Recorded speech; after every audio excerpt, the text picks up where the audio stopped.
Hello.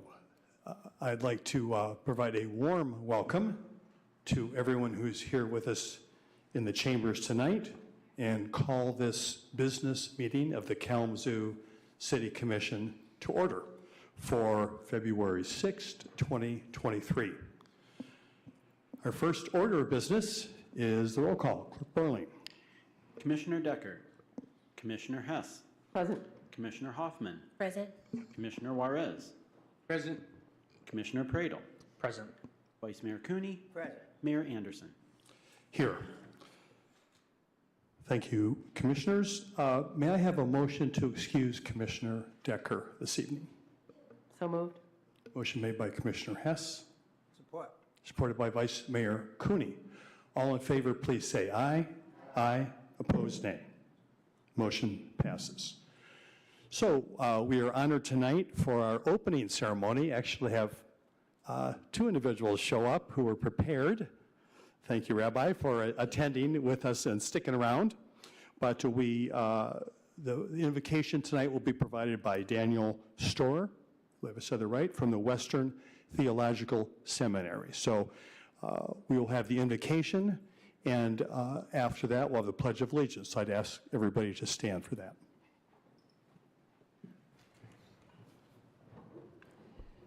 Good evening. My name is Dan Storer. I'm proud to say that I'm from Kalamazoo, Michigan. On this cold, dark winter's night, for a moment, I found it appropriate to talk about light. Because in the place in which we live, in the time in which we live, it's wintertime, and we feel the effects of the lack of sunlight in our lives. Our body craves light the same way our soul and our spirit craves light. The beautiful thing about us is that we are created in God's image, and we have the opportunity to be a light for those around us. And before I say a prayer, I will share words from an individual by the name of Dr. Martin Luther King Jr. that said what I just said probably better than I did. MLK said it like this: returning hate for hate multiplies hate, adding deeper darkness to a night already devoid of stars. Darkness cannot drive out darkness. Only light can do that. Hate cannot drive out hate. Only love can do that.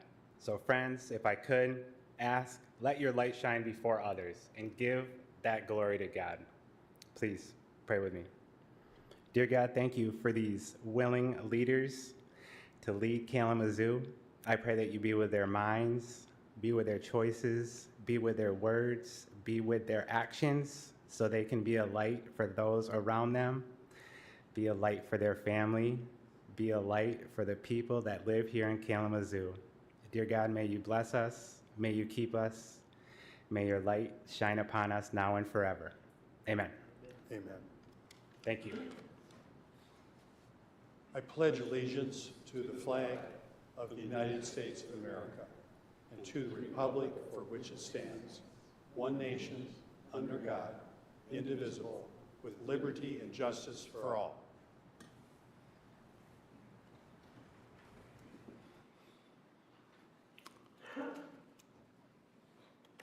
Once again, thank you very much for getting us started on the right note here this evening. I appreciate your words.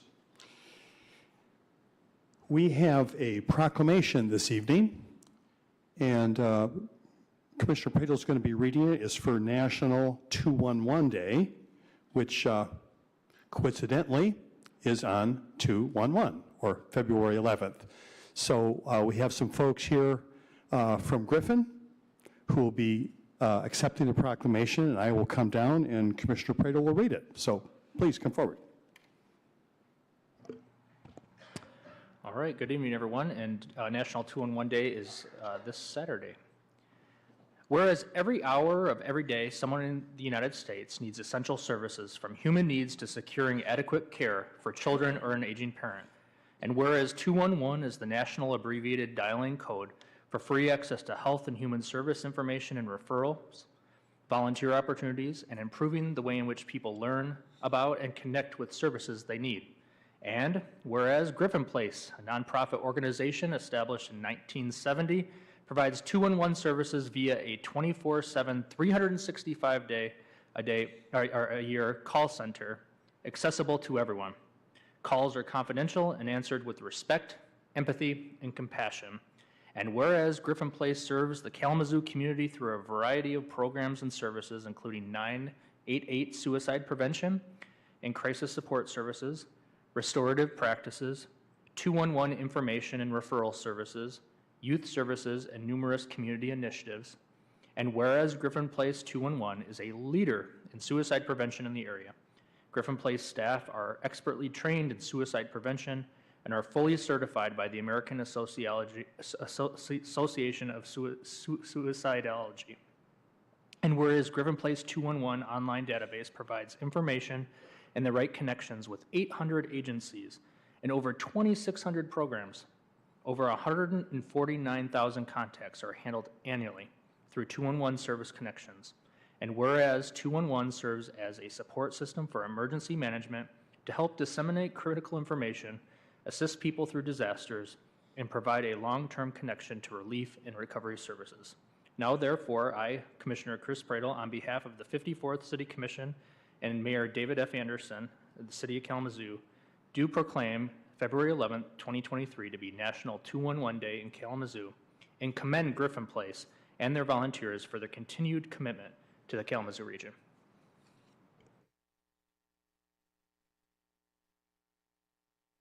Your support. Thank you all for your support. I know we always can count on you to be our champions and our ambassadors and letting our community know how they can access services through 211. So just very thankful for all of the support and hoping you will continue to spread the word and let everybody know that we're here to help. Thank you.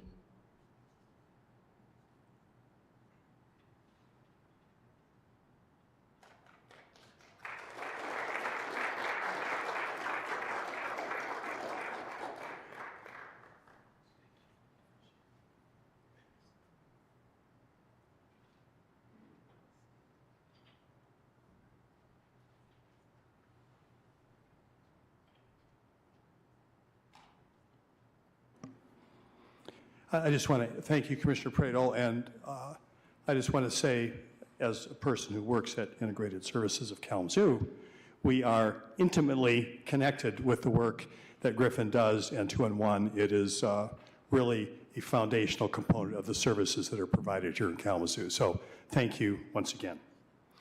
Now we are down on our agenda for the adoption, the formal agenda.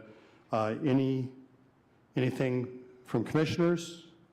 As far as changing, want to move anything? How about Manager Rissman? Thank you, Your Honor. Item G6, which is approval of a contract with Pavement Maintenance Systems for the 2023 Local Streets Chip and Cape Seal project. The motion is correct, but the initial online memo had the wrong amount listed for the Fraternity Village Drive part of this project. The correct amount is $50,800. The online memo has been updated. Thank you, Manager Rissman. Now is the opportunity for anyone in the audience who would like to move something from the consent agenda to the regular agenda. Is there anyone in the audience who would like to have an item moved? Yes. Item 11, please. The brownfield plan for 203 North Rose. All right. So there's been a request to move from the consent agenda, item G11, to the regular agenda, which is H. Thank you. Anyone else? All right, seeing no one, now Manager Rissma, Communications. Thank you, Your Honor. So every couple of years, the city conducts a community survey, and we're pleased to have Joseph Del Olio from Polco here to present this year's community survey. So, Joseph.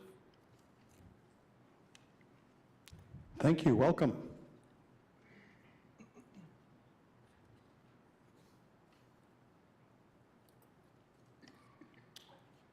Mayor and members of the commission, good evening. Thank you for having me in this evening, especially in person. It's always a pleasure to be able to do these face-to-face. Coming from Madison, Wisconsin, But I do want to preface that I am not a Packers fan. Grew up in Western New York. I'm a Bills fan, so trust me, Commissioner Juarez, no conflict of interest there. But jumping into things, again, my name is Joe DeLolio. I'm a senior survey associate at Polko NRC. And before jumping in, I do just want to thank my colleague, Grace Arneson, who was the project manager from the Polko side of things. So thanks, Grace, for running the survey for us this year. And before jumping in, a little bit about us. National Research Center, NRC, we've been the premier provider of survey services to local government for the past 25 years. Our founders actually wrote the book on these types of surveys, and we've recently uncovered a few in the office, so looking forward to that rainy day material. In 2019, we merged with Polko, an online civic engagement platform, to better service the jurisdictions that we work with and the residents that live in those communities. And there are a variety of ways that the information on these surveys can be used. Most commonly used to measure both government performance as well as resident opinion over time, as well as, excuse me, lost my spot here.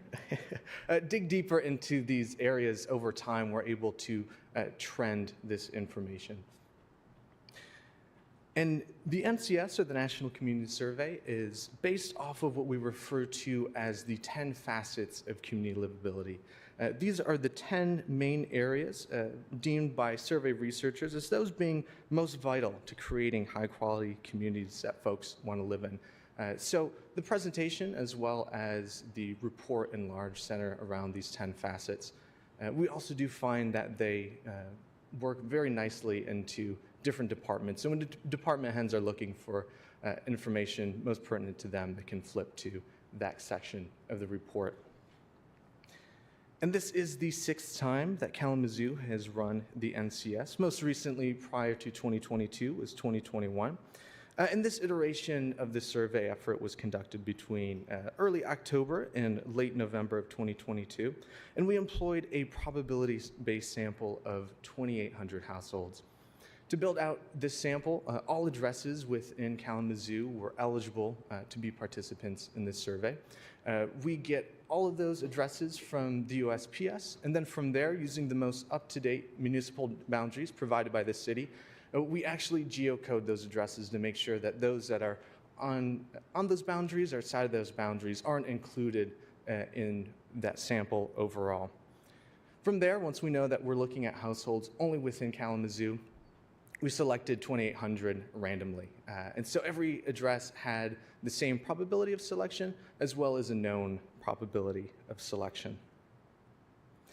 From there, each address received 2 points of contact, first being a pre-notification postcard, letting them know that the survey was being conducted, giving them a little bit of background information, as well as inviting them to respond online or wait for the physical survey packet, which was mailed out a week later.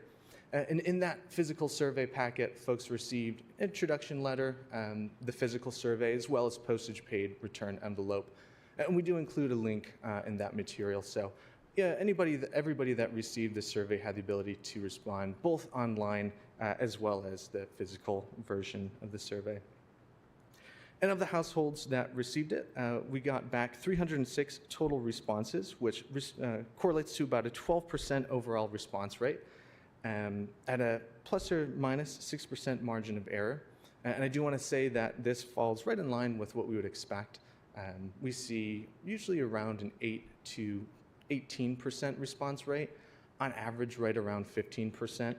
And we shoot for between that 6 and 4% margin of error. So that 12% at response rate, plus or minus 6% margin of error, right in the range that we would expect.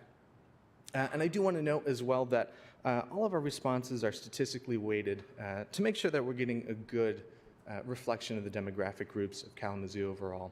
So while we do that randomization on the front end of things, we also ask questions asking folks about how they identify, and then we compare that to the US Census, and then we can consider some responses more than others to make sure that we're getting a good representative group, view into how Kalamazoo is built as a whole.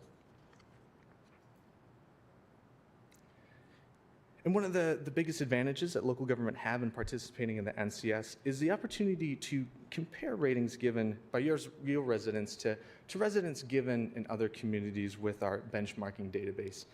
We found that there are certain areas that tend to get higher ratings overall, let's say fire services, compared to some areas such as street-related services that generally get lower.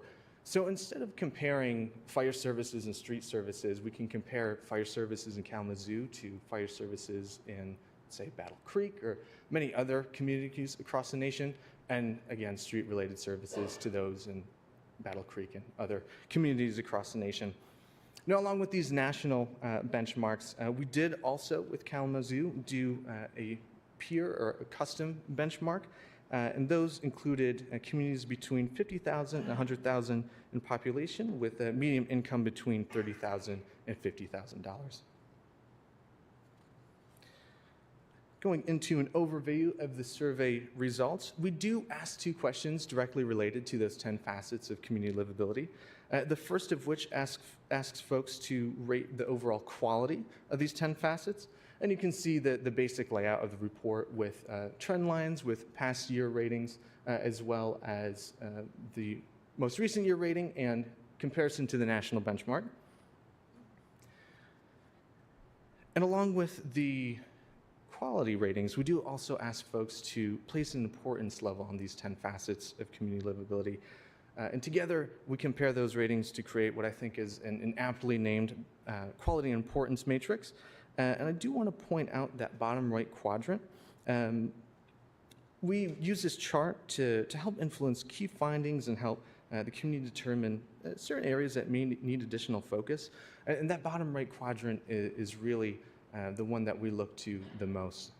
In that quadrant, we see areas that are, relatively speaking, higher in importance and lower in quality. And so these are those that have been identified as those potentially deserving of additional focus. And before jumping into the key findings overall, I do want to point out that there are a number of highlights to be gleaned from this information. This is what stood out to us as survey researchers, and you being the experts in Kalamazoo, I'm sure there are many, many other highlights to be gleaned from this data. With that being said, the first key finding that we found is that Kalamazoo residents feel a strong sense of community. And many ratings for survey items related to inclusivity were on the rise since 2021. Roughly 2/3 offered excellent or good ratings to the job that the city does at attracting folks from diverse backgrounds, which was a 9% increase since 2021. And about 6 in 10 positively reviewed the job that the city does at making all residents feel welcome, as well as valuing and respecting folks from diverse backgrounds. A similar proportion also felt positively about the openness and acceptance of community towards folks of diverse backgrounds, which was also an 8% increase from 2021. And we see strong ratings also with the ability to participate in social events and activities, as well as opportunities to participate in community matters. Our second key finding, economy is a priority for residents, and participants show concern about general affordability as well as their own personal economic outlook. And residents offered high ratings of importance, about 90% essential or very important, and relatively lower ratings of the quality, around 40% to Kalamazoo's overall economic health, suggesting that this facet may be an important area of focus over the next few years. This being said, around 7 in 10 evaluated both the overall quality of business and service establishments as well as the variety of businesses and services in Kalamazoo is excellent or good. We also did see strong ratings for shopping opportunities, and around half of residents approved of the vibrancy of the downtown and commercial area. And while most ratings were related to the economy or on par with national and peer averages, results indicated that the need for potential attention to this area, particularly regarding general affordability. The cost of living was rated positively by about 4 in 10 residents, while about 1/4 gave favorable ratings to the availability of affordable quality housing, both of which were on par with national and peer counterparts. Along with this, when asked what impact folks thought the economy would have on their family income the next 6 months, about 15% anticipated that it would be a positive impact. And before moving on to the next facet or the next key finding, I do want to note that both general affordability as well as economic outlook, these trends are similar to those we've seen, especially in the last 6 months in communities across the nation. Kind of these declining thoughts towards general economic outlook as well as general affordability. But jumping into our third key finding, residents generally feel safe in the city and do continue to prioritize safety within the community. And a majority of participants reported feeling safe in their neighborhood during the day, as well as in Kalamazoo's downtown and commercial areas during the day, right around the 8 and 10 and 7 and 10 marks. Even so, residents do continue to prioritize safety, with nearly all respondents deeming it an important area of focus for the city in the coming next 2 years. Along with that, about half of reported feeling safe from both violent and property crime, which were lower than the benchmarks. Along with this, there were strong ratings for safety-related services within the city. About 9 in 10 praised fire services, while very strong ratings existed as well for fire prevention and education, as well as ambulance and emergency medical services. Around 6 in 10 also felt strongly towards animal control and police services. And I do want to note as well that fire services and fire prevention and education both experienced significant increases from the 2021 survey. And our fourth key finding, community members place high value on opportunities for education, arts, and culture in the city.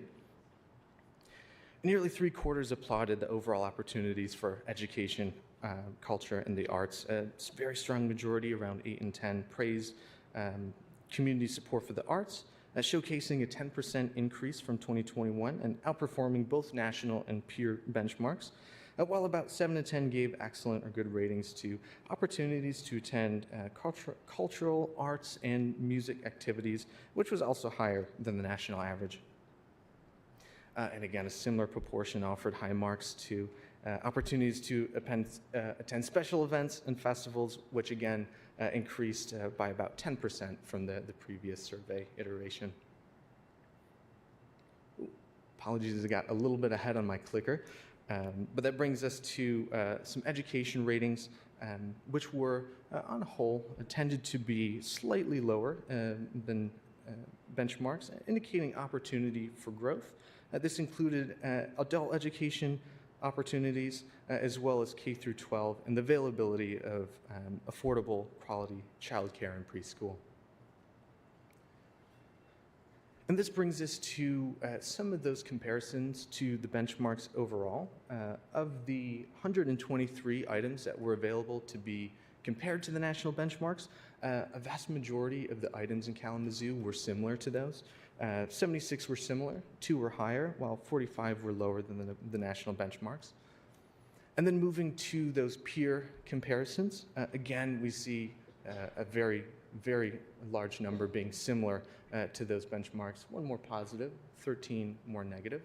And I do want to note that with this, being similar to the benchmark is a very good thing. Inherently, the communities that run the NCS are truly high-performing communities. So thinking about these benchmarks, it's not necessarily comparing us to all of the communities with the country, but generally other high-performing communities. So it makes sense, and we do like to see those similar ratings. And it is also important to contextualize these ratings in Kalamazoo specifically. And so looking at these trends over time compared to 2021, we had 83 similar to the previous iteration, 13 more positive, and 26 were lower. And again, I do want to note that these are things that we found interesting and many, many other highlights to be gleaned going through the data. And with the existing subscription of Polka, we do have the ability to follow up with subscribers on our platform. And I want to note as well that we do have plans to meet with city officials later this month to talk about survey results and kind of unpack some next steps from there. But definitely do want to stop for any questions as well. Thank you very much. Questions, commissioners?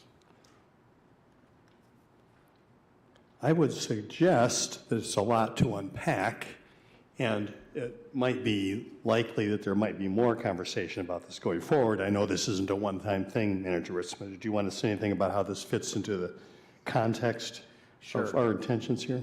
Yeah, so this is part of the information we're going to use going into our retreat coming up in a couple weeks. So that'll inform the priorities we're going to ask you to set. So that's an opportunity there to revisit this as well. Okay, appreciate that. Questions at this time, commissioners?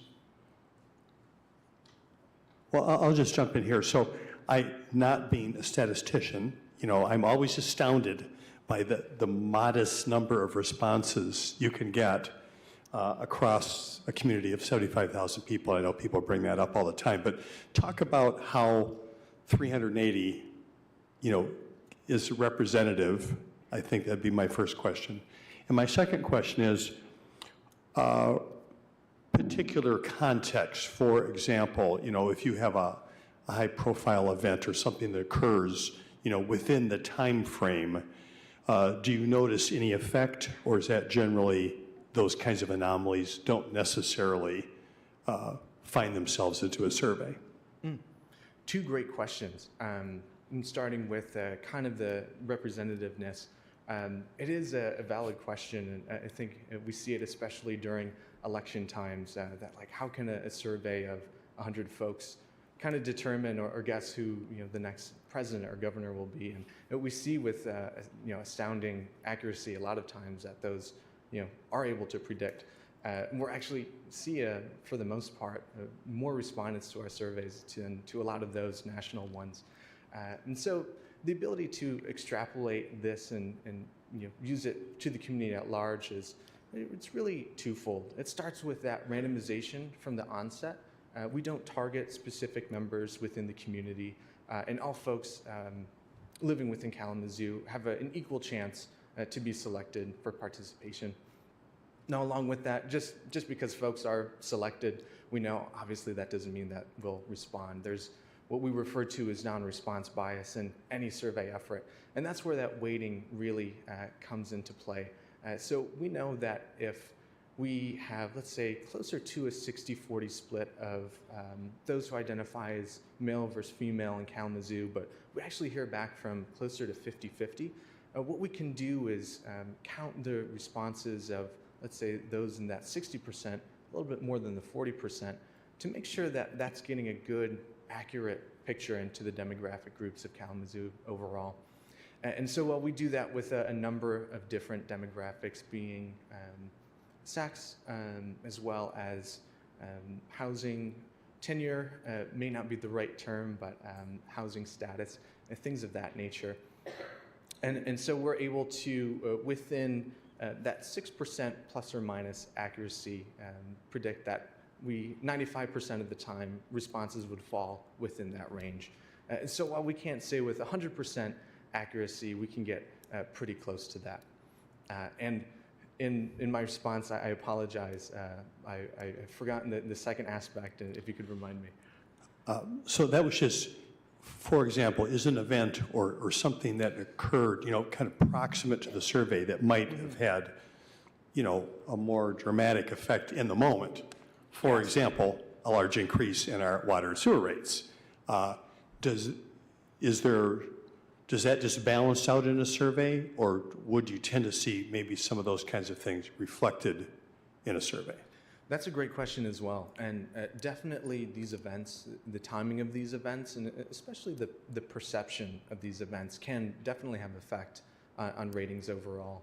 On a national scale, certain recent, we'll say, public health events actually have different reactions in different communities. Can actually make things skew a little bit more positive, a little more negative.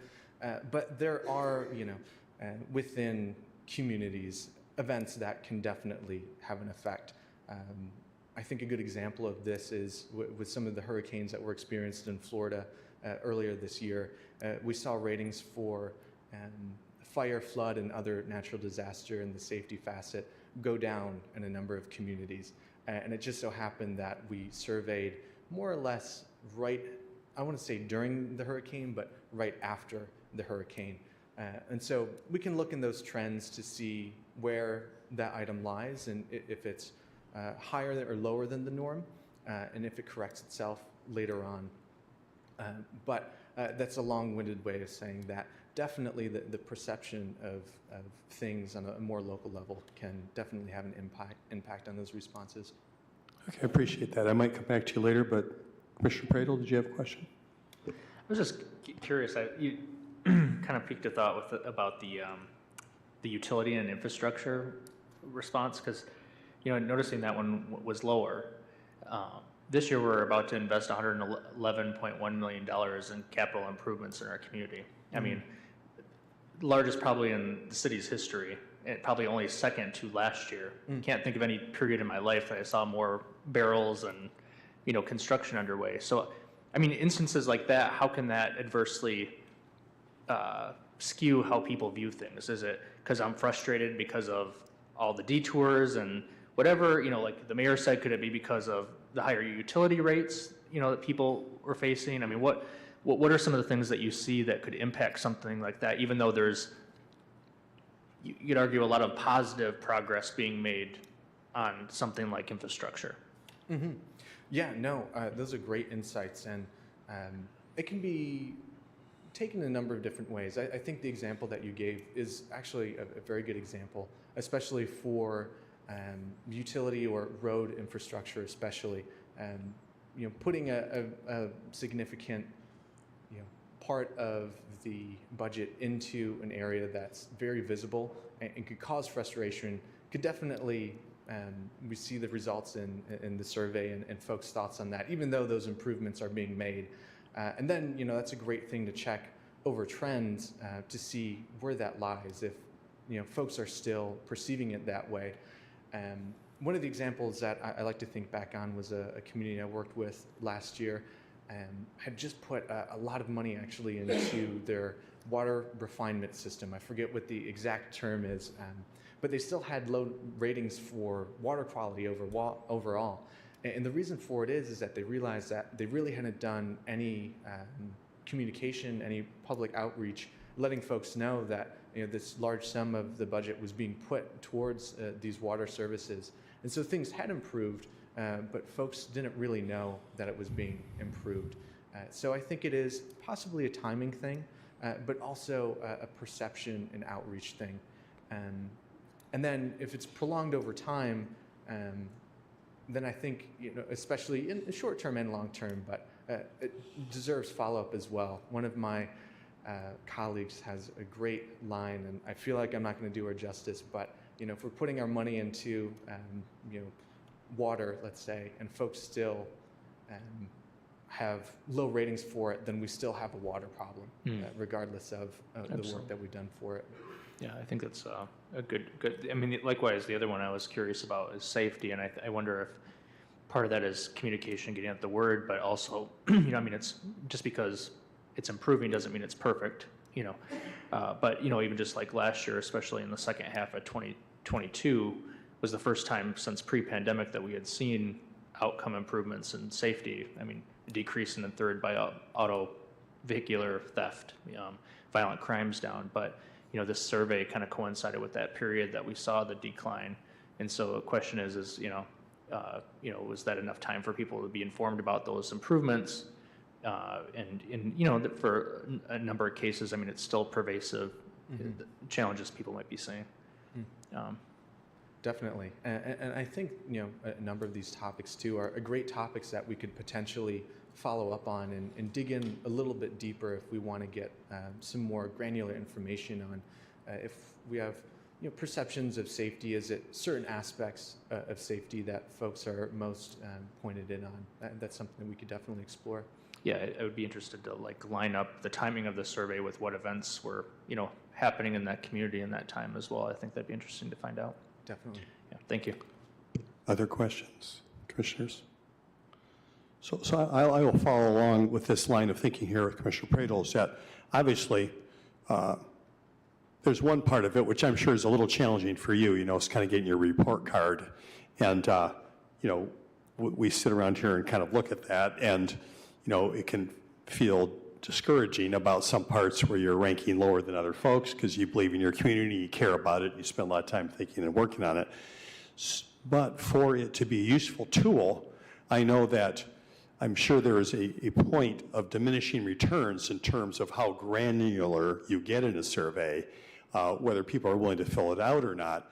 But is there a way, as you just remarked, to dive a little deeper? Because sometimes you can feel like, okay, I'm guessing, what is the response maybe from the city side that might help improve people's perceptions in an area?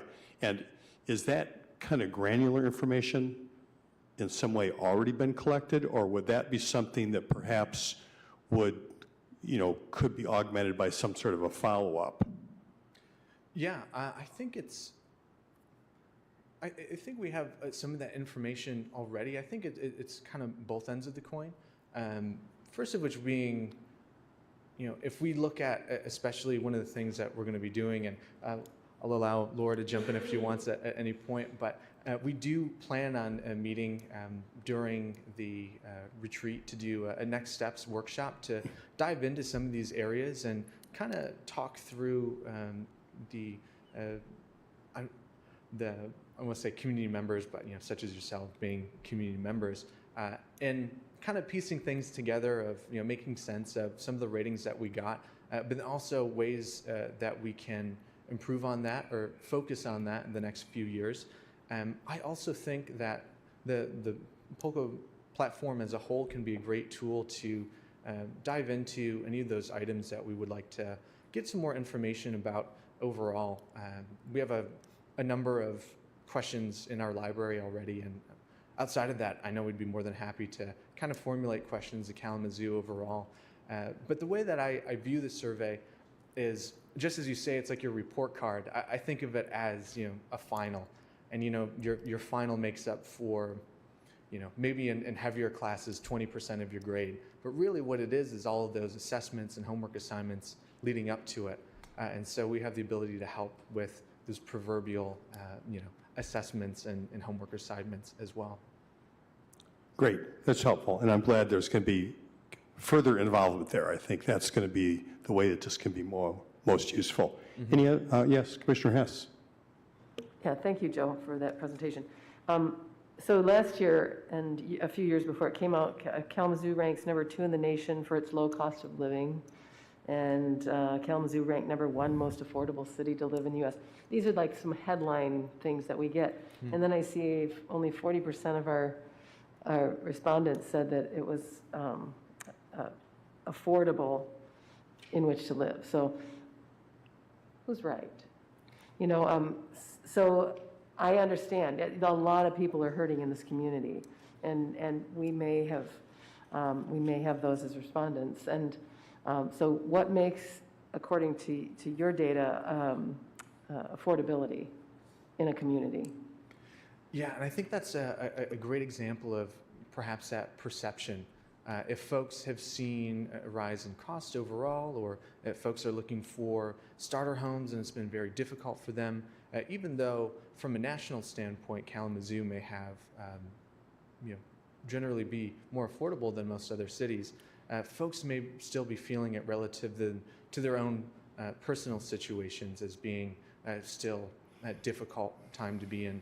I think also the timing and some national trends that we're seeing with general affordability and more anecdotally speaking with inflation may certainly be playing into those feelings of affordability overall as well. Commissioner Pradel. My day job, I was talking to our board chair about like lagging versus predictive statistics. It was just, you know, I think like the takeaway was like we as like organizations oftentimes will like measure what happened in the past. You know, we bring them here and it's like, by the time we get the statistics, it's kind of like people might have kind of moved on. And so how do you figure in those, like, I guess you call it like predictive statistics, and figure, like, look at this and say, you know, maybe what progress has been made since that was measured, or, I don't know. Does that make sense? I think so. And I think context is great with that, especially being, you know, experts in the community. You know, for me, I'm able to see our trends, but is really only a snapshot into that. And so being able to work with y'all in the coming months, I think will be great in contextualizing some of these things and having a better understanding of efforts that we've put toward it. And then kind of using that as well as the information that we have from resident opinion to help, you know, form some strategies moving forward. Any other thoughts or questions? All right, thank you so much for doing the work and being here to talk to us. We look forward to further discussions, so appreciate your efforts. Beautiful. Thank you again for having me. Hopefully Lions and the Bills both have better seasons next year, and I look forward to our continued partnership. Thanks, y'all. Thank you. The Lions will, for sure.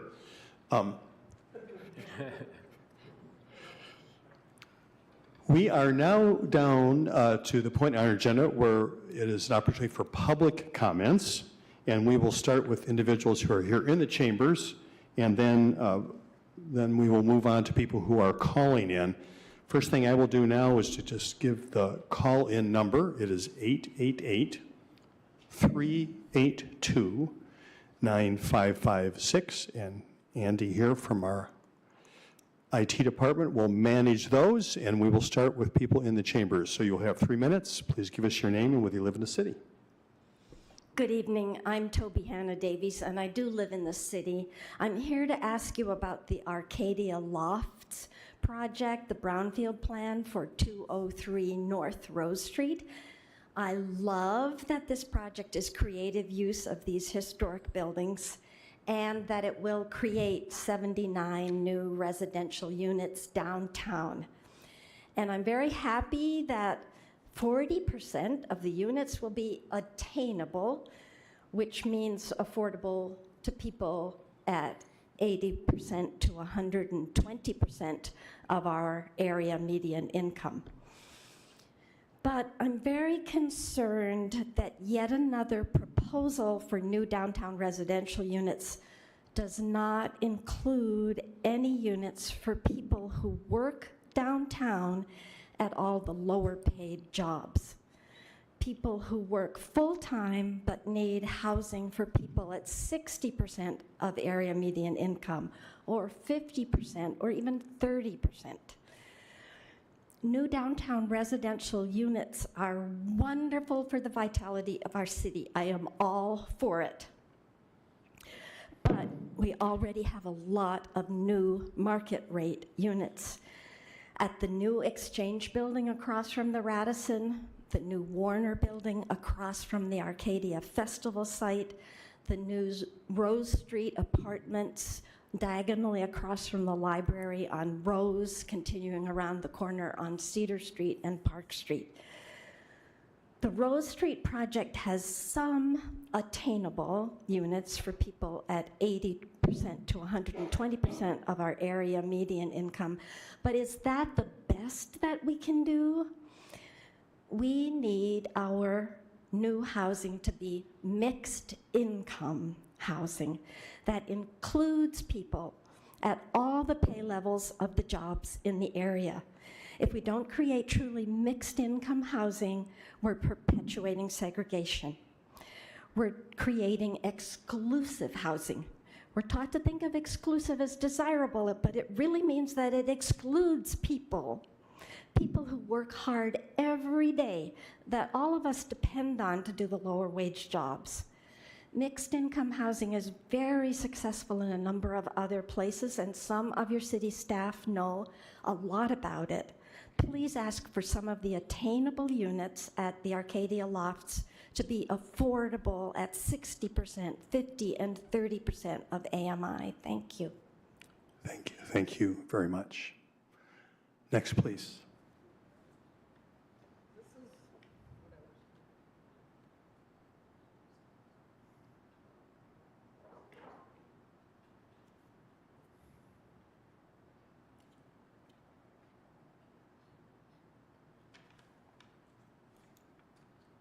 Hello, I'm Jody. I live in Kalamazoo.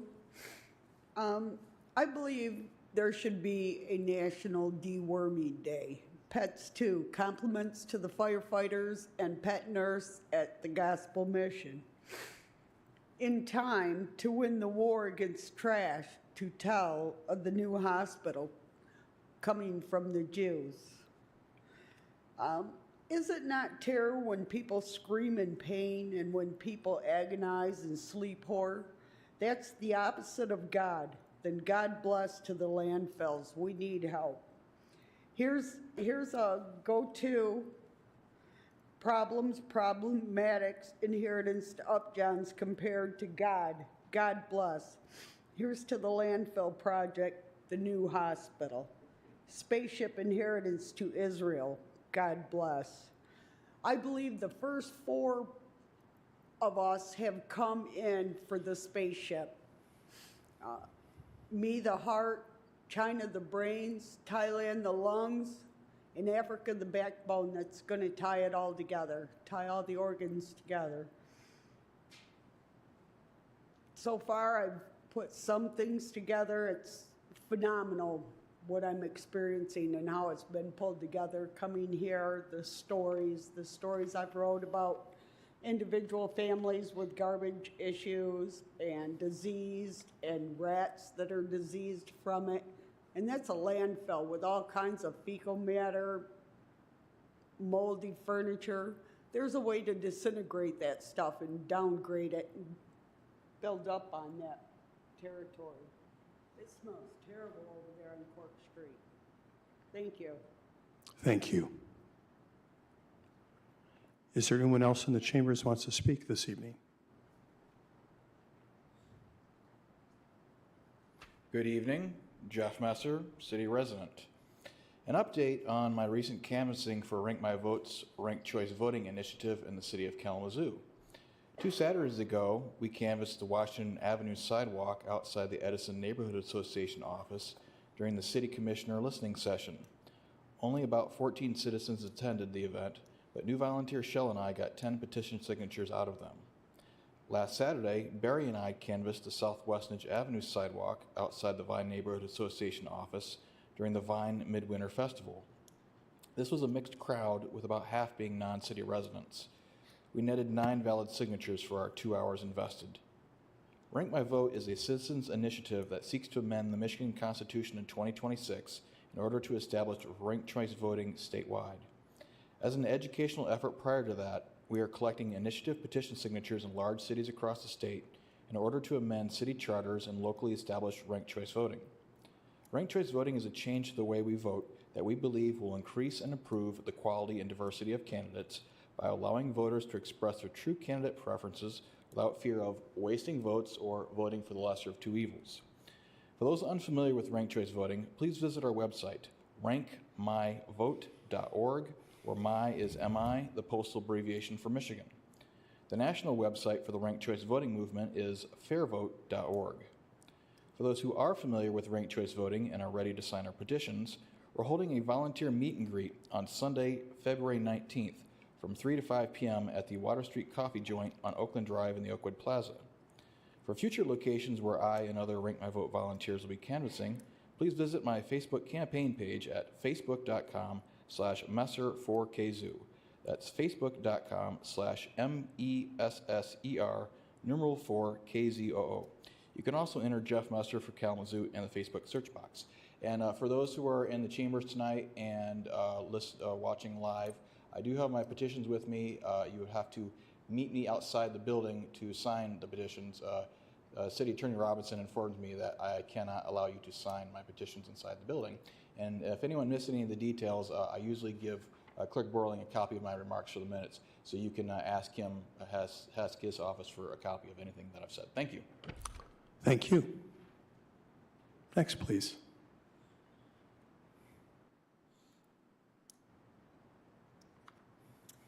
Good evening.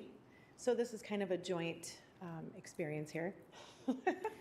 I have something to pass out. Can I give that to? Would you mind giving us your name? You live in the city? I guess I should, shouldn't I? Yes. I'm Jennifer Hudson Prinkert. I do live here in Kalamazoo, and I'm here to present Sounds of the Zoo update, as well as collaboration on a fundraiser with Hope Through Navigation.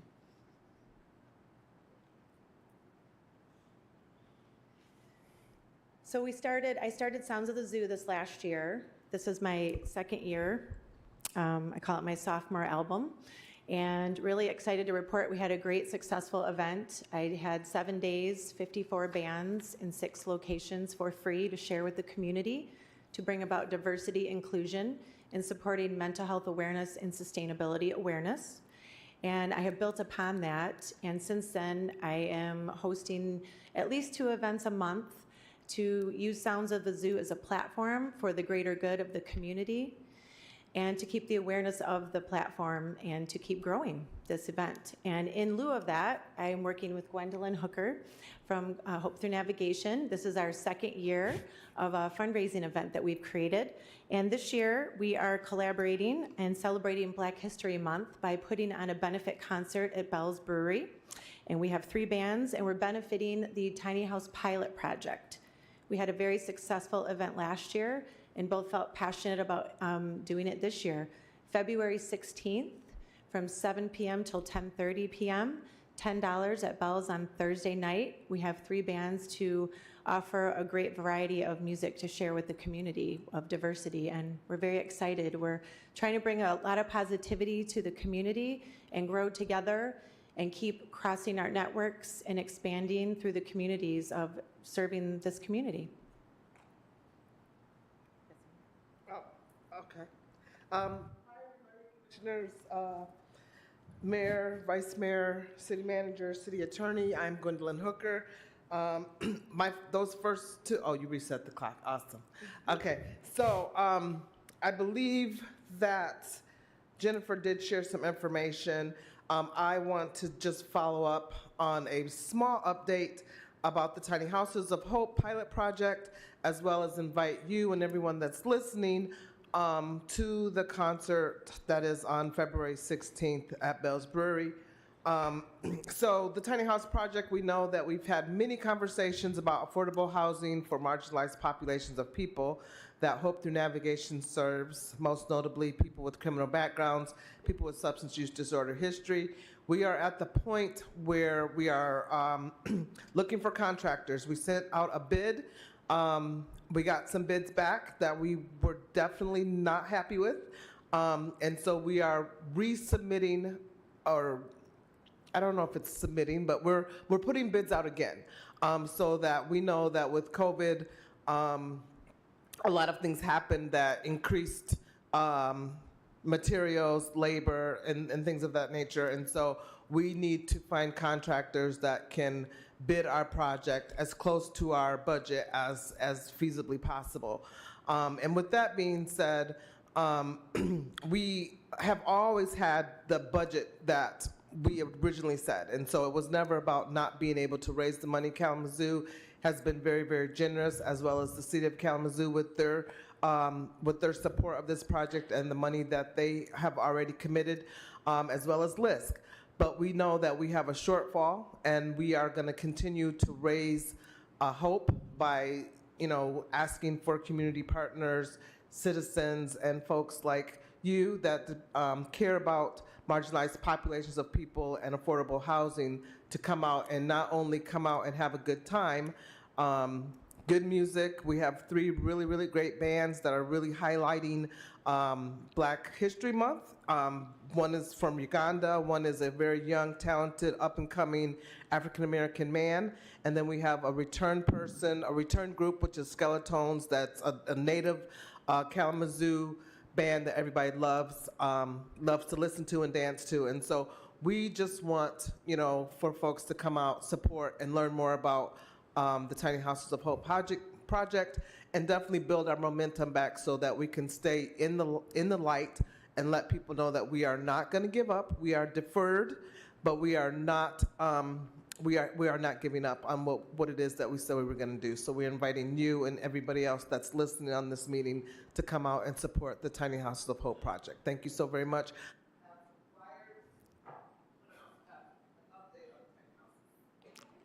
Thank you. I appreciate it. Nice to see you. Is there anyone else in the chambers who would like to take the opportunity to make a public comment? Seeing no one at this time. Andy, is there anyone who's called in? Let me check. One moment, please.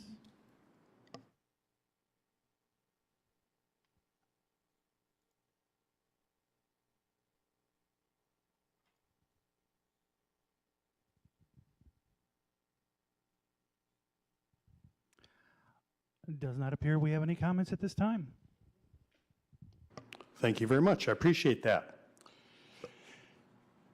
Next, we have two public hearings this evening. First one, Manager Risma. Sure. We have a public hearing to receive comments on an ordinance to rezone the west 1.6 acres of 3650 Alvin Road from the commercial community district to the manufacturing limited district, M1. Thank you, Manager Risma. Is there staff here to report on this item? Yeah, our zoning administrator, Pete Eldridge, is going to give a brief presentation. Welcome, Pete Eldridge. Nice to have you here. Good evening, Mayor Anderson, Commissioners, City Manager Ritzema. Yes, I appreciate the opportunity just to talk briefly about this, and I'll give a good overview of this. The first rezoning we have for tonight is at 3650 Alvan Road. The applicant is Alvan Road LLC, which is the same entity that owns the refinery marijuana retailer, which is also located on this property on the east side of the property, closer to Sprinkle Road. And the rezoning is for the west 1.6 acres only. The overall parcel of property is 3.5 acres. The rezoning is from commercial community to manufacturing limited district. Why is this being asked for? It's multiple things. The one is to allow for a wider array of land uses, given its proximity further from Sprinkle Road. It is approximately 550 feet back from Sprinkle Road, and it's adjacent to another industrial use, which is the Old Dominion Freight Hauling Company. So lastly, Alvan and Sadler Road are viewed more as an industrial park than a through street, so there isn't really a lot of light commercial uses. It's more landscaping businesses and light industrial or light manufacturing uses along there. So those are some of the reasons that the applicant is asked to open up the west 1.6 acres to the manufacturing 1 district. This item was before the Planning Commission on December 1st. And at that meeting, during the public hearing, we had no comments that came up. Staff did recommend approval of the rezoning, and after some discussion, the Planning Commission did unanimously approve a recommendation to recommend this approval to the City Commission tonight.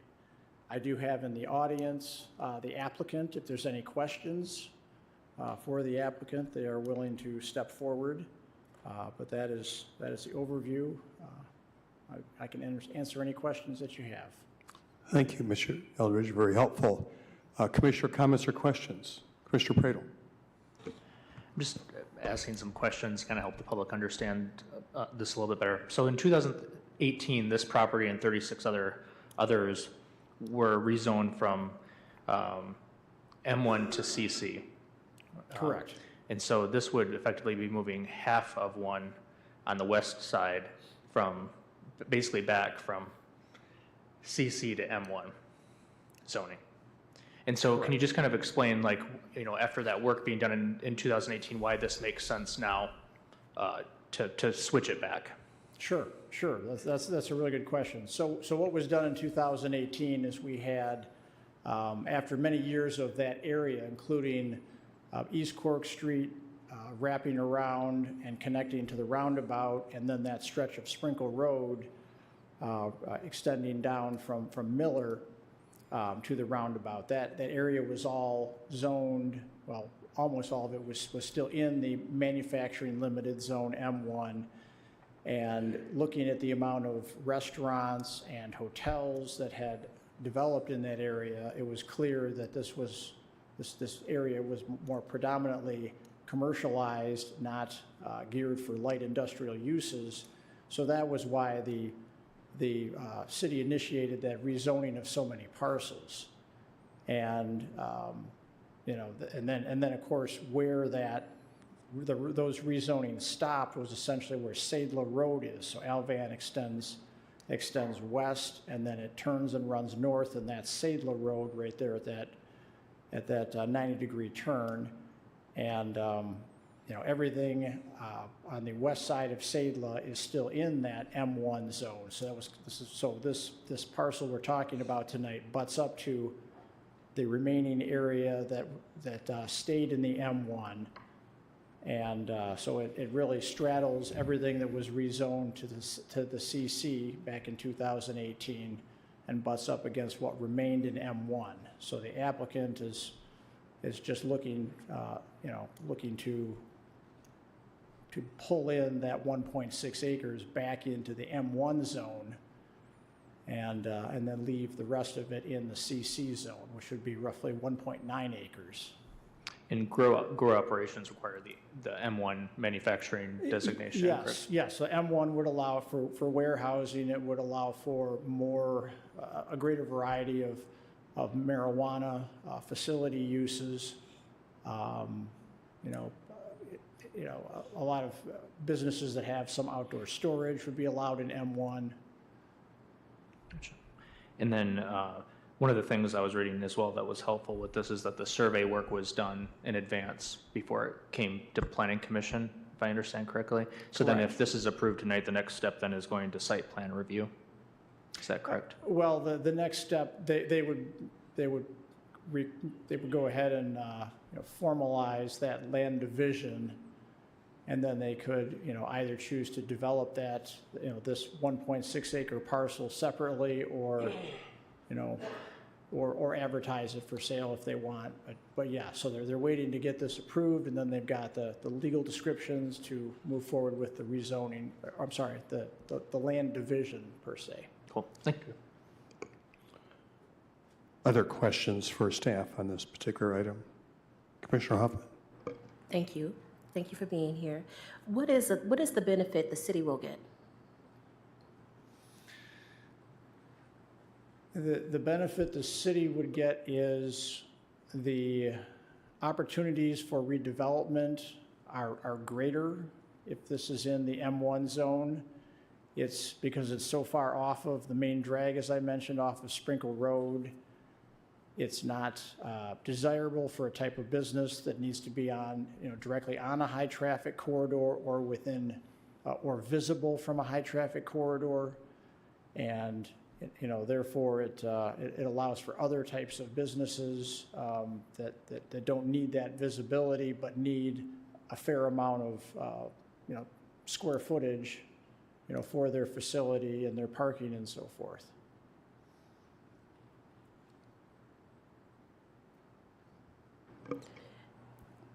I can't remember what it's called, but the social responsibility piece to the cannabis business. Social equity? Yes, yes. Maybe the business can speak, or if like, where are they landing with the social equity piece?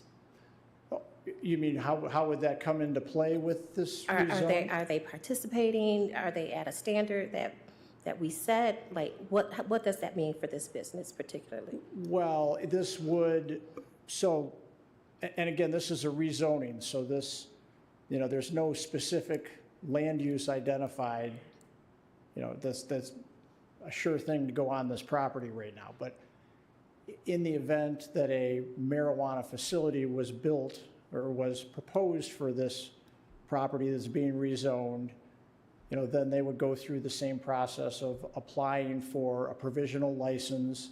They would submit their community benefits statement and all the other required forms. If they were social equity qualified, it really would depend on what sort of business was going there, because being that there's a retailer next door, even a social equity qualifying retailer that would get that reduced distance from another retailer, that reduced separation distance, they still can't be right next door to each other. They have to be at least 500 feet apart. So I guess, to answer your question to the best of my ability, they would still have to provide all those general requirements in Chapter 20B that talk about, what benefit are you bringing to the community, our promotion of local hiring and so forth. So those would all come into play. Attorney Robinson. If I may, Commissioner Hoffman, and for the rest of the commission, zoning decisions have to be made in a different paradigm. You can't look at the applicant. A good example of that is what occurred a few years ago when the Chick-fil-A wanted to have a presence in the city up on Drake Road, and they needed a rezoning and some things that were done in the zoning capacity. And Chick-fil-A has a reputation as having an anti-gay bias. That consideration cannot enter into the decision by this body because it has nothing to do with the rezoning of that land. Chick-fil-A may have, while they were owning it and they wanted to rezoning it, it's a rezoning question. And as Mr. Eldridge pointed out, that decision has to be made separate and apart from who owns the land and what use they may put to it. Now, when it comes to getting their business, and as we put out, as we put in our ordinance regarding marijuana businesses, we do require them to reach the silver level of social equity with the state. And for that, they need that certification to get the license to operate the business. But that's a separate question from whether the land that they own should be rezoned. I hope that clarifies it. Thanks, Attorney Robinson. Other questions for Pete or anyone else on the city team? All right, thank you very much. Is there anyone in the chambers who would like to comment on this item?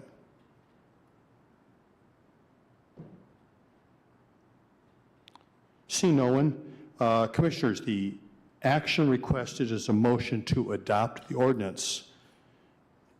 Is there a motion? So moved. Motion made by Commissioner Pradel. Support. Supported by Vice Mayor Cooney. Any discussion? Commissioner Pradel. I was just going to mention that the Planning Commission unanimously passed this. Those are our resident experts that look at this, and it's always it's fun to watch them ask the questions and really dive into this because that's their jam. That's really what they do. But overall, just like sitting through that process and looking at, I think this is a good move forward for that particular piece on that road there. On I guess it's Elvin Road. Where. Thank you, Commissioner Pradel. Other discussion? I understand that this is a zoning issue, but if we're going back to manufacturing limited district, that my mind says there's going to be some manufacturing at some point. And I know it has nothing to do with the zoning. However, when I think about the cannabis business and how it has been very, very hard for people of color to enter into this industry, I feel my questions are valid because there's money being made, and yet it's not being made with people of color, and that's important to me. So I just wanted to say that. Thank you, Commissioner Hoffman. Any other discussion? So just a couple things that obviously, we ultimately make this decision. The Planning Commission is an advisory body to us, basically.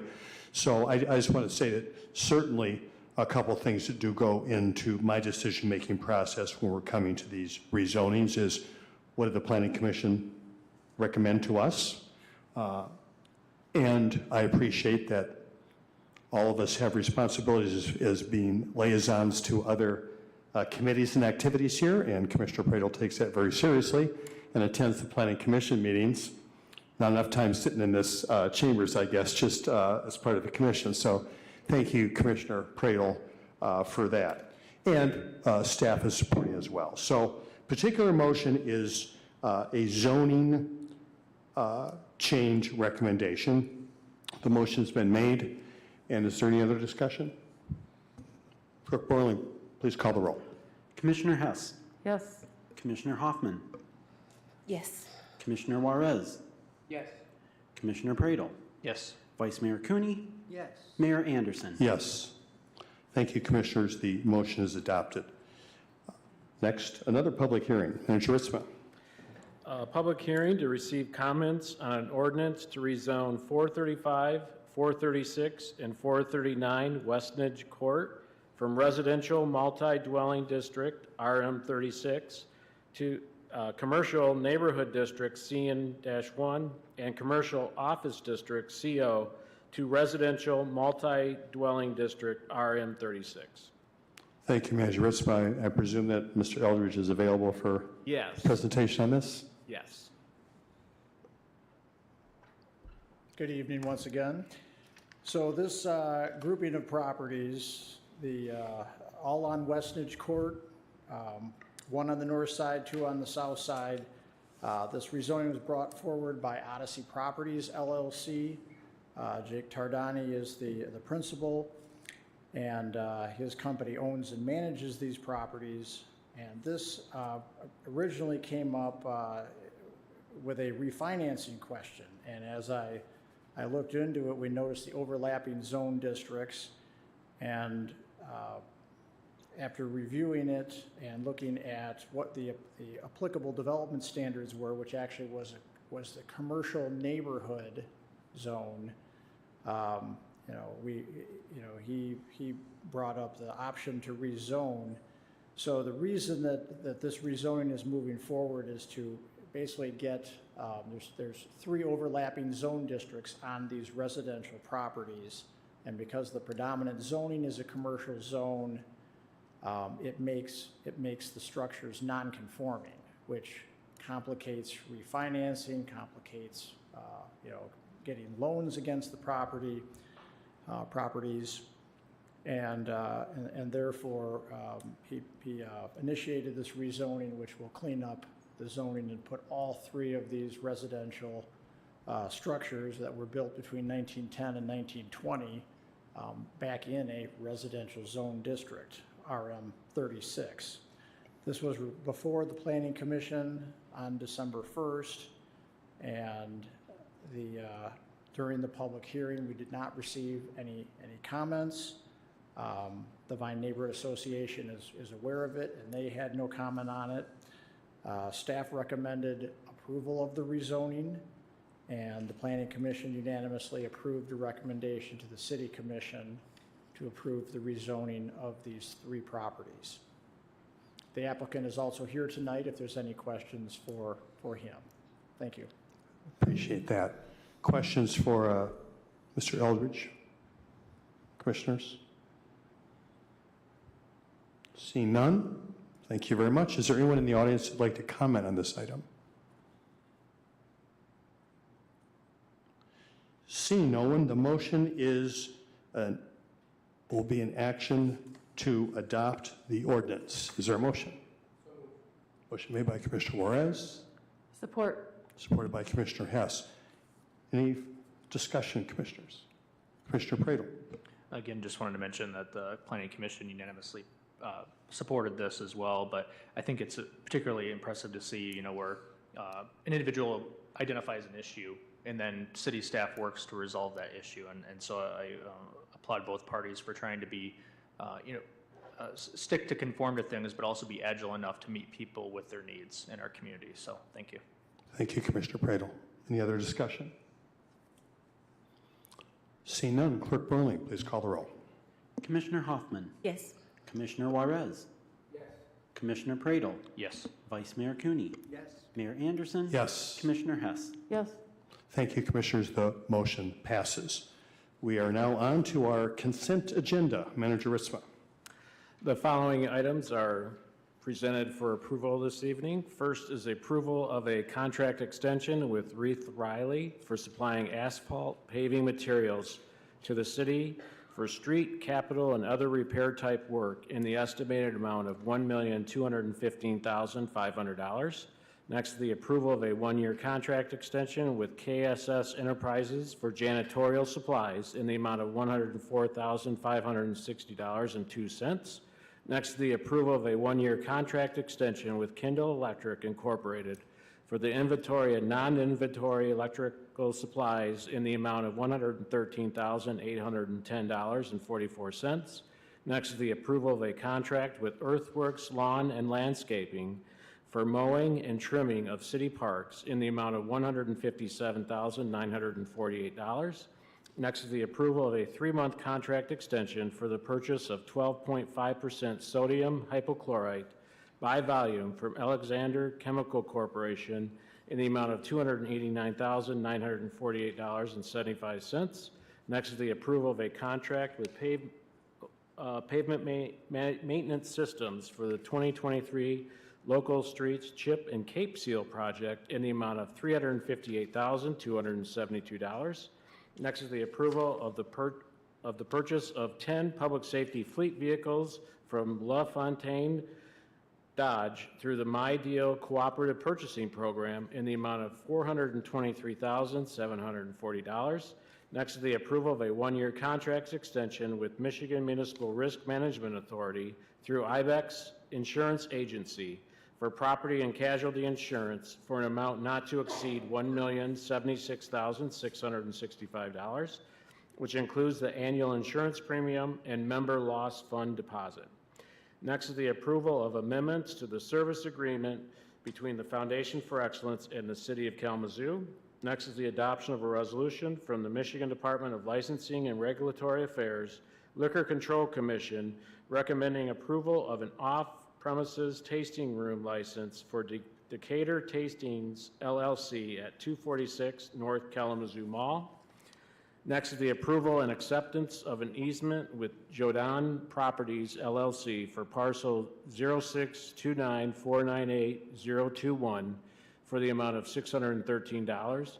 Next is the approval and acceptance of an easement from CBT Michigan LLC for parcel number 0628494.001 for the amount of $190. And the approval of the following appointments and reappointments to boards and commissions.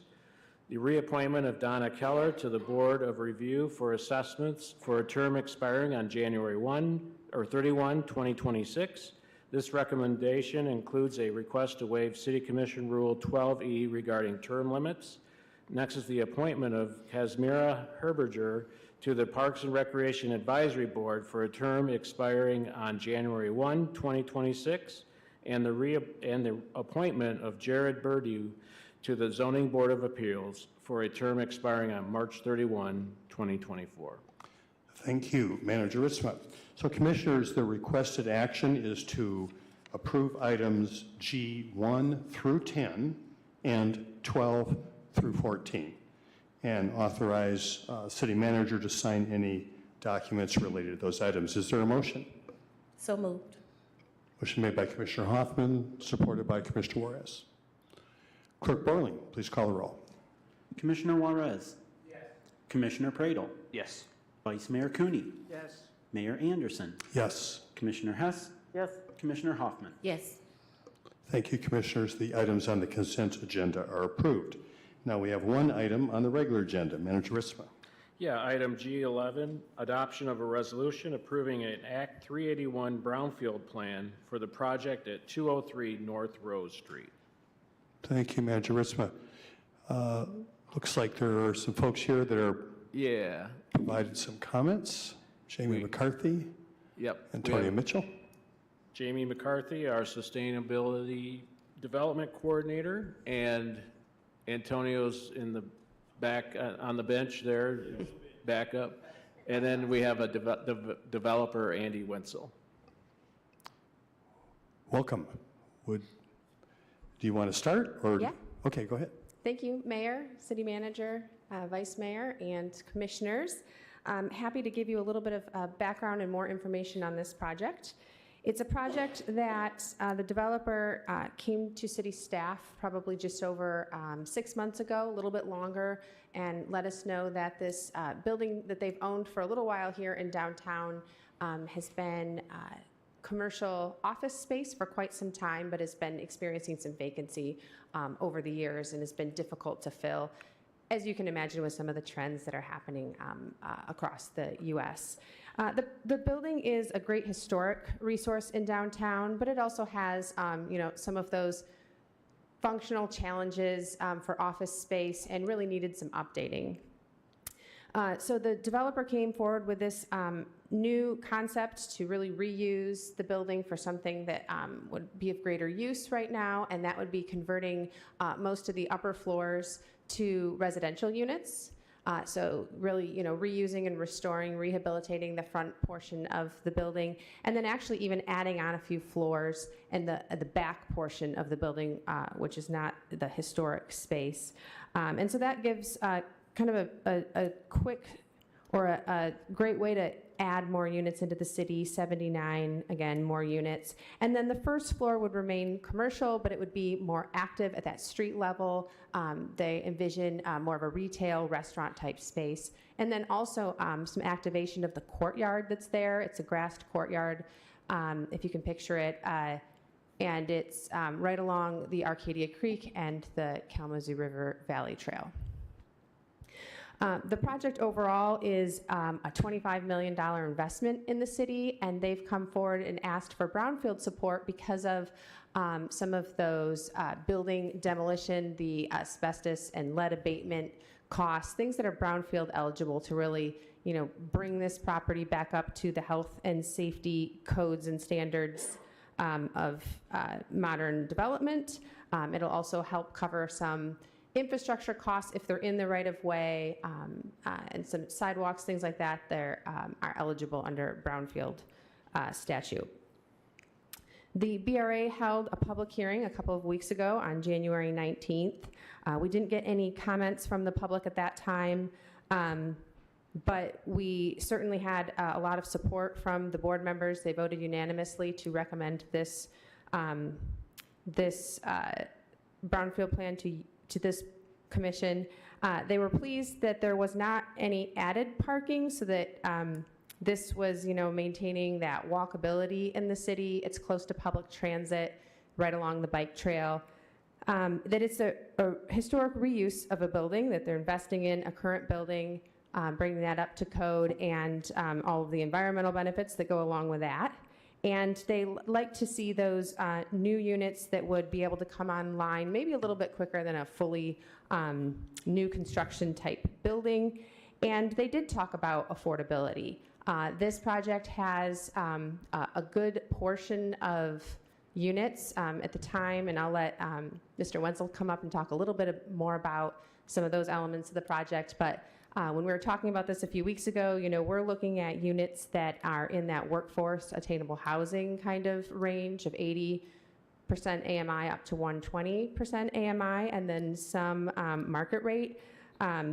Just with the amount of support that brownfield can offer the project, that's not going to get projects down below, into the highly affordable ranges. It's just very limited what brownfield dollars can pay for, and subsidizing those rents isn't always, a part of what that program helps to accomplish.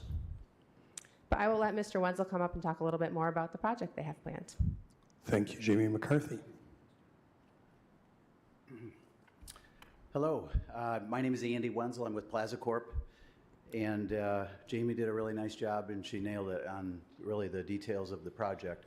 We're excited about this project. It's another historic renovation, very similar to the hotel, the Hilton hotels that are right down the street, where We took a historic building, saved it, preserved it, added on to it, and made it into a very cool, iconic building here in Kalamazoo that we're known for.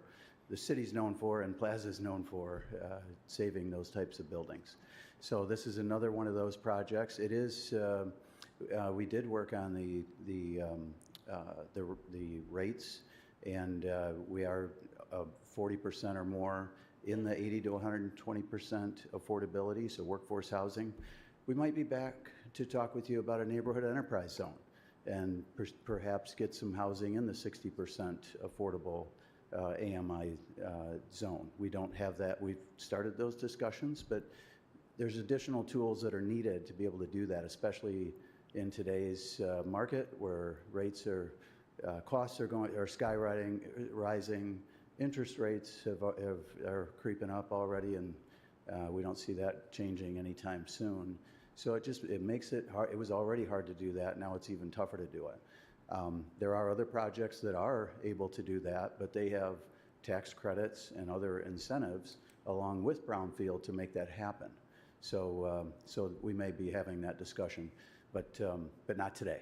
So we're excited about the project. Again, just activating the courtyard, repurposing that building, and activating it. Get people living in that building and enjoying the entertainment, the restaurant. We have a restaurant on the first floor that's going to be in there.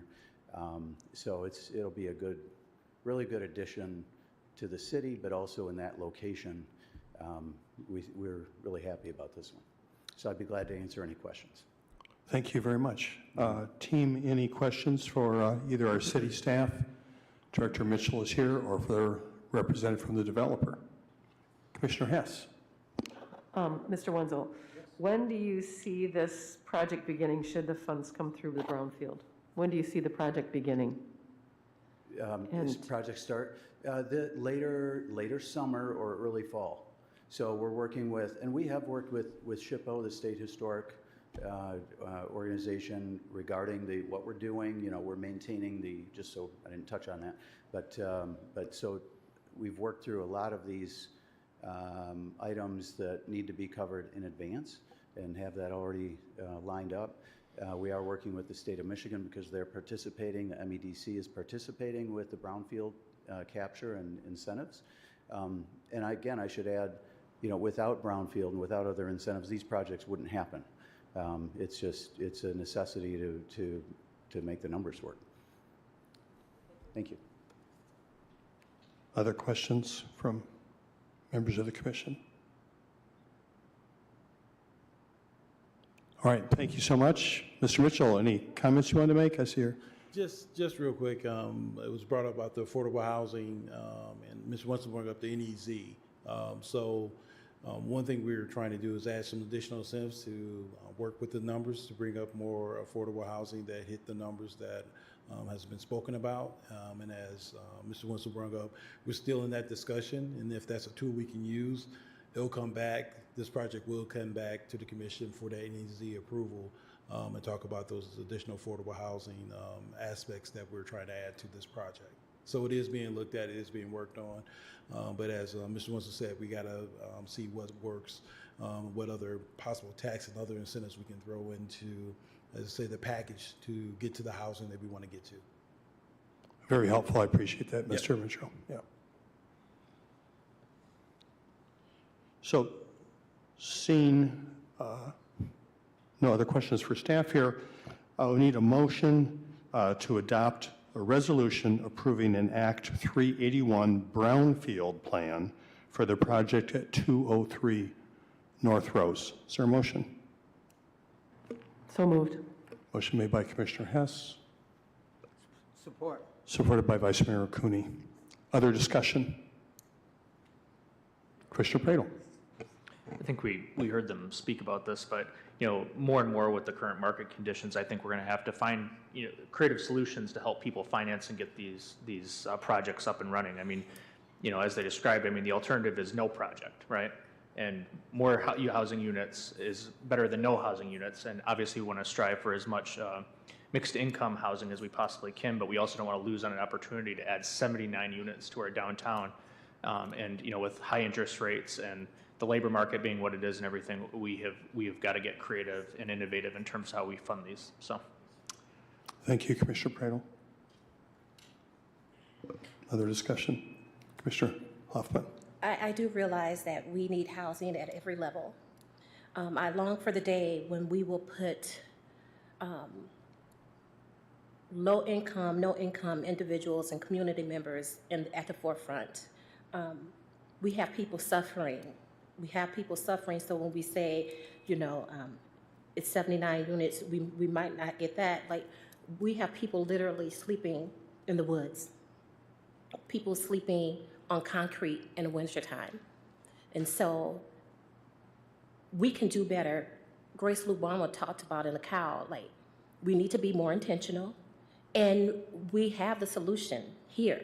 We all have the solution in this room. And so I know we need housing at every level. I want to see housing priorities that really reach deep to those individuals that are suffering in a way that is not always their fault. We have systems and policies that prohibit people from getting into housing, and I don't want to see us change that. And we have less than 3 years to do that. Thank you, Commissioner Hoffman. Other discussion?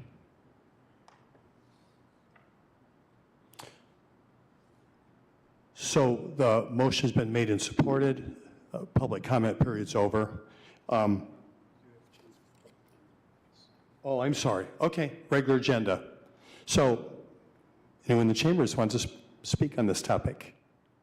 No. All right. Thank you, Attorney Robinson. Appreciate it. May I speak again then? Sure. Thank you, everybody. I understand, of course, the developer needs to make their pro forma work, and brownfield money can only help with certain kinds of expenses. But I'm asking you to use all the creativity you've got among all the expertise on city staff to find other ways to help private developers lower costs for some of the units when they develop market rate and so-called attainable units. You just passed a very strong budget on housing. And we have other sources, perhaps the county millage. I'm not sure the legality, how that would work with private developers, but we need to put all of our thinking into how can we get some units at 60%, 50%, and 30% mixed income. We have a long history of concentration of poverty and gentrification and exclusive housing. We don't need to do it that way. In fact, we need to reverse that long history of segregating. And I think you're the commission to do it, and the times are right. What are the tools that you have to give developers extra help to have a mixed income, truly mixed income with some of the units affordable, to lower levels of AMI than just 80%? We can do that, and you have city staff with expertise in mixed income housing, and it's been really successful in other places socially. We would be the first in the state to do it well, maybe to do it at all, and it would be a really good thing for our community. So please look for the tools for that. Thank you very much. Any other comments?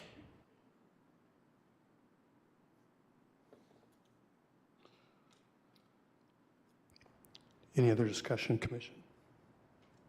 So just a couple comments I want to make, because I appreciate that comment. Director Mitchell already alluded to another tool that's available. It's the neighborhood enterprise zone.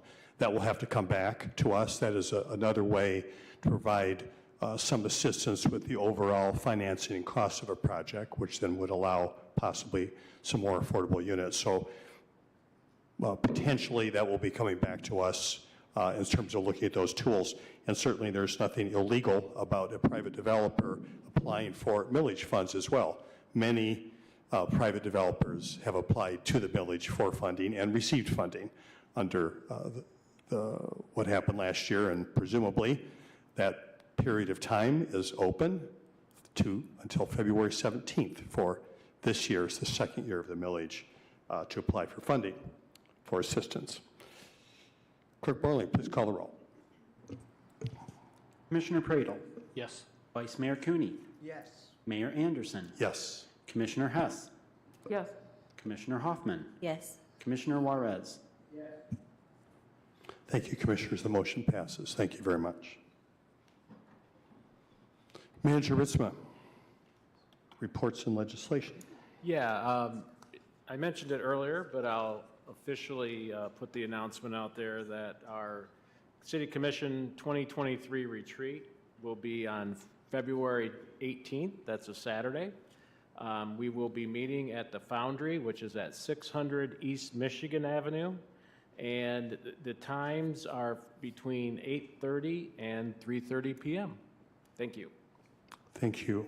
Just a reminder, that is an open meeting, correct? Anytime we meet? Yes. It's an open meeting unless it's an official closed session or some other kind of particular unique activity. So anyone is welcome there at the Foundry. And what time to start? 8:30 a.m. 8:30 a.m. All right. There'll be coffee and bagels and healthy stuff too. Thank you. Attorney Robinson? Commission, I didn't anticipate still being employed with the city on that date, and unfortunately, I have a nephew that's getting married in Illinois, so I will not be able to be at that meeting. I'm going to try to arrange someone from my office to be there in my stead. Thank you. Appreciate that, Attorney Robinson. All right, now we are at the opportunity for commissioner comments. Is there anyone who would like to? Commissioner Juarez, thank you. I just would like to make the comment, Jim, if you can get this mic fixed, you know, I'd appreciate. I'm just messing with you, man. Some of you guys know my father passed away, and the support that was shown to me from many friends and family and community, and even you guys up here, is very encouraging. At the same time, it shows like the work you put into things and how much, you know, you expect people to kind of love you the same way you love them, and it doesn't happen right away. But this is a testament to that, right? In those times where we need each other, I've seen people just come and wrap around me and my family and support us. The funeral was awesome. I had the opportunity to reside over it and to officiate it. I'm one of 10 boys and 3 sisters, and so it was really good to just be an encouragement for my brothers, you know. And so I just wanted to give thanks to everybody who supported us and Kalamazoo, right? I mean, in my absence of some meetings and stuff like that, just, you know, continue to keep praying for me and my family. And so I just wanted to thank everybody for that. Thank you, Commissioner.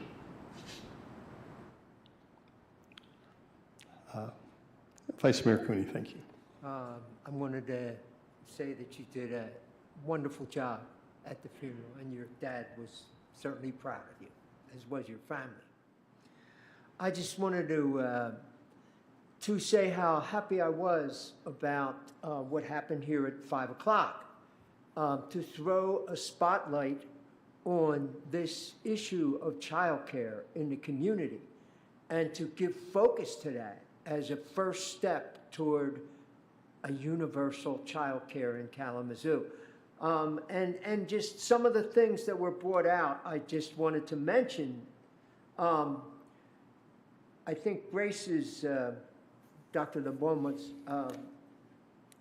PowerPoint really put out some very important things that people need to know. Licensed programs in the Shared Prosperity Kalamazoo neighborhoods serve under 25% of the children age 0 to 5 living there. Unlicensed and in-home providers in those areas provide the majority of the care in those communities, but don't get paid near what other people get. And child care people get paid so much less. Families cannot afford the cost of child care. And the business model that we have for child care is not sustainable. So just a couple things like that that I think are important, and I believe that this will be the beginning of a campaign to try to move us towards this important thing and to be a national model in this area. I teach courses on social policy, and it just happens that I'm teaching a class tomorrow on policy around children. And I just want to point out two things. One, there are only 2 countries in the world that have not signed the child compact that the UN has put out on the rights of the child. Only 2 countries in the world haven't signed that. One is Somalia, and you know who the other country is, us. We have not signed the rights of the children from the United Nations. The second thing I want to plan out is that in studies that have been done by the OECD countries, that's the studies of the 22 most wealthy countries in the world, and they rate them on different things. And in rating them on child well-being, the United States ranks 21 out of 22. So this is another example of how we don't care for our children. What we do is we have remedial stuff. When kids are in trouble, then we have little pieces to put them in there. But we don't, as a nation, put in there the supports that other nations feel so those kids don't get in trouble, so those kids don't hurt. So I think it's really important that we take this occasion, use the expertise and the tremendous resources we have in this community to set an example for the country about what our children deserve and help them to get that. Thank you, Vice Mayor Cooney. I appreciate it. Commissioner Hoffman. Thank you. I just want to piggyback off of that and a statement that Kevin Ford, Shared Prosperity Kalamazoo coordinator, said, children don't grow up in programs. They grow up in families and in communities. So when we think about the funding that we give, it's great, but we cannot rely on that to change lives and to change families. This will take all of us, all of community, all of government, all of philanthropy, all of healthcare, all of education for us to come in and begin to revitalize not only our communities and neighborhoods, but let's do something to start revitalizing and partnering with our families. It's so important that we look at all that is happening and all the social ills that we're going through right now. And housing is the foundation that is missing for so many people and families and children. Housing is not a desire or a want or a need. Housing is a human right. No matter who you are, no matter your circumstance, you deserve a safe place to call home that is affordable, that has supports, that's energy efficient. We must do better. Thank you, Commissioner Hoffman. Commissioner Hess. Briefly, because of the voice. I will say the community, I love the word, and I've said it before, but community literally means to have charge of together. All of us, community, have charge of housing and our children together. I want to send gratitude out to Jamari Bogan and to his development project on Frank Street that was just did the groundbreaking on Friday. I'm looking for amazing things to happen there on Frank Street with him, and we're so very grateful and blessed to have him have remained in our community since his graduation from Western Michigan. Earlier at the COW, we talked about education of children. And then we heard in the report from Joe on the city survey about education in Kalamazoo. And Kalamazoo truly is this bastion of educational opportunities. I want to take one tonight and just briefly talk about it. I had a meeting with our traffic engineer, Dennis Randolph, earlier today. And I was wondering from him, how do we work? What can we do to help slow traffic and calm traffic and reduce crashes and reduce fatalities in our city? So that's the educational piece that we need to have. When we each get behind the wheel of a car, it is the most trusting thing we do. We trust that our neighbor and the person here and the person here and the person behind us is going to obey the laws the same as we do. It's the ultimate act of trust and community. So it will fall on us, because what they're doing with roads is engineering calming. And I'm asking for the cities and for the residents' patience as they go through that process with building bike lanes, with building and doing road diets so people don't speed through our city.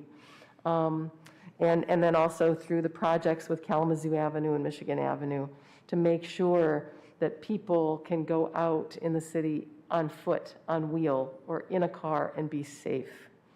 So we're looking for that it's safe for all, for bicycle and pedestrian friendly, that traffic is slowed. Again, it's probably a difference between 3 and 5 minutes if we go 30 miles an hour instead of 50, getting from one side of the street, or one side of the city to the other. Perpetual goal of 0 fatalities in our city and crashes on our roads. So please slow down. Please pay attention. Please obey the traffic signs. And please trust your neighbor. Thank you. Thank you, Commissioner Hess. Commissioner Pradel. What would you do some night if I said no comment? I don't know if I could take it. I know, yeah. So first off, I just wanted to say, continuing to think of you and your loved ones, Esto. You presided over that whole service, but it was like abundantly clear that you are the glue of your family, and just the amount of work and thought you put into celebrating your dad was just amazing to see, and so continuing to keep you in our thoughts. Just want to take a minute to just speak to that community survey we heard a report on tonight, and just let the community know that it is a little disheartening when you see some metrics where you know that people are working so hard day in and day out that maybe don't rise to the level that you want them to be. But that does not mean that we're not going to examine them closely, and that we're going to tackle them head on. And I think you have a group of people up here and the people who work on our behalf in City Hall that want to get it right and want to knock those numbers out of the park. And in 2022, it was amazing to see that the ARPA survey and the last survey results were used in our retreat to guide all the work that we've done over the year plus. And we're going to continue to do that again on February 18th. So we're going to, dive into that and figure out what areas we really want to focus and hone on and improve. And we're going to do it. We'll tackle it head on.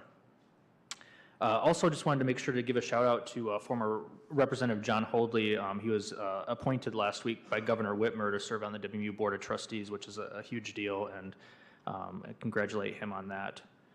And then lastly, just wanted to echo my colleagues talking about early childhood. I don't think we quite even realize how much of a consequential issue that is that's facing our community. It involves our young people, which to me, their well-being and is a true litmus of our society at whole, but it also is a key to economic mobility for so many people in our community. And when we see our high poverty rates or the number of people who are living in ALICE thresholds, and the impacts that were done by the pandemic, this is something that's actually tangible, that we can move our community forward and give our young people the support they need to be successful on all measures in life, and help their parents achieve the economic mobility that they want and deserve in life. It was a spectacular presentation. If you didn't get a chance to watch it, I encourage you to tune in and check it out. But I also wanted to make sure to thank Chief Operating Officer Laura Lamb as well, because she worked really hard to bring that whole presentation together. And it was just like, dynamo. If you could fit and encapsulate everything you want the public to know in just like a 1 hour presentation, it was knocked out of the park. So congratulations on that as well. That's all I have for tonight. Thank you, Commissioner Prado. Appreciate that. Just to reach out to my friend here, so that was a meaningful event that you provided me the honor of participating in, and your contribution, I think, is what made it meaningful. So it was obvious you'd put effort and thought and care and heart into that, and I felt like, for a moment I was there, part of your extended family, which is, I could probably get lost in the crowd with, all those brothers and sisters and kids in the room there too. So I appreciate getting to spend that time with you and your family. Thank you. Some of the things we've been talking about, obviously housing, affordable housing, and this was mentioned already, but several of us, I know Vice Mayor, Commissioner Chris Pradle, and I were able to attend the groundbreaking over on Frank Street. What was it, about 12 degrees maybe? And was it, yeah, felt like that. Luckily, no one went on for 20 minutes. Thank you, Manager Risper, for keeping your comments relatively short and filling the gap on some things I forgot.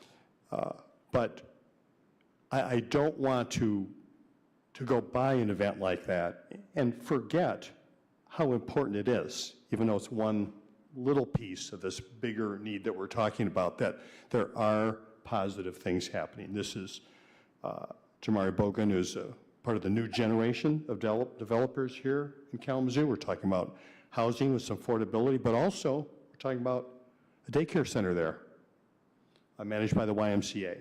And one of the things that was most profound to me, I'd say there are about 150 people there, as cold as it was, a varied cross-section of people from, developers, who've been very, very successful, to people with dreams about their own businesses, all the way across the board. And to me, if we can take a group like that, everyone showed up because they care about the city of Kalamazoo, and they're supportive of that kind of endeavor, and there are people there who would spend serious time mentoring this new young developer here in town, reached out individually in their private lives to do that.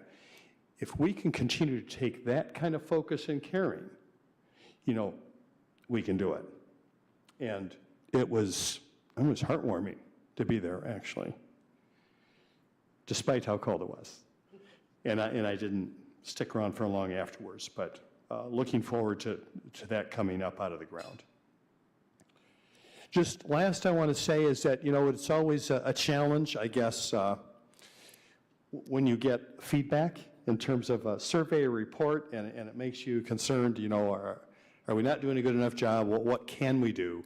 And I know that our commitment up here is just trying to do the best we can for this community. And we'll take that as a learning, but I also want to make sure that our team, who do this work every day, 40 and more hours a week, whether we're talking about our chief who's here tonight, public services director, Manager Risma, Rebecca Kick, can't see everybody, parks director behind the sneeze guard, I guess. Anyway, the city team that actually has to take our dreams and visions and turn them into reality, thank you. Means a lot. I love you, Kalamazoo. We're adjourned.